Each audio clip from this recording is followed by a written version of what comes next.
মাদ্রাসা service commission তাদের পরীক্ষার notice ঘোষণা করলো। এখানে নোটিশে বলছে, তারা 17 তারিখে নোটিশটা যেটা পাবলিশ করেছে, বলছে it is hereby notify for general information that TET examination of 7 state level selection test for class 1 to 4 এবং class 5 to 8 will be held on 28/1/2024। কটা থেকে না, 10টা থেকে 12:30 পর্যন্ত হবে ক্লাস 1 to 4 এবং 2:30 PM থেকে 5টা পর্যন্ত হবে ক্লাস 8 পর্যন্ত, অর্থাৎ 5 থেকে 8। এবং তারা বলেছে যে অ্যাডমিট কার্ডটা ডাউনলোড করা যাবে 23/1/2024 থেকে। কি দিয়ে না, অ্যাপ্লিকেশান আইডি এবং ডেট অফ বার্থ দিয়ে।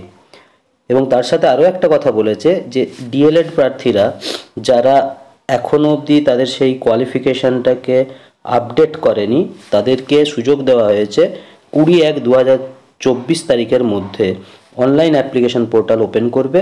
কি অনলাইন ওয়েবসাইটটা? www.wbmsc.com। এই ওয়েবসাইটে গিয়ে তারা তাদের কিন্তু আপডেট করতে পারবে। কারা করতে পারবে? কেবলমাত্র ডিএলএড কোয়ালিফিকেশান যাদের আছে। কারণ সুপ্রিম কোর্ট বলেই দিয়েছে যে প্রাইমারি লেভেলটায় ডিএলএড ছাড়া বিএডদের কোনোরূপ কোনো গ্রহণযোগ্যতা নেই বা তাদেরকে গ্রহণ করা হবে না। নেক্সট যেটা আসি সেটা হচ্ছে, it is also notified for general information that main examination of 7 state level selection test for class 9, 10 এবং 11, 12 উইল বি হেল্ড অন 03/03/2024, অর্থাৎ 3/3/2024।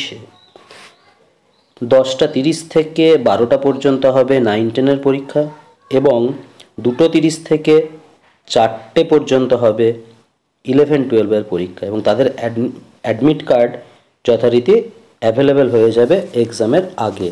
আর এখন যাদের পরীক্ষাটা আছে 28 তারিখে, তাদের অ্যাডমিট কার্ড দেওয়া হবে 23 তারিখ থেকে।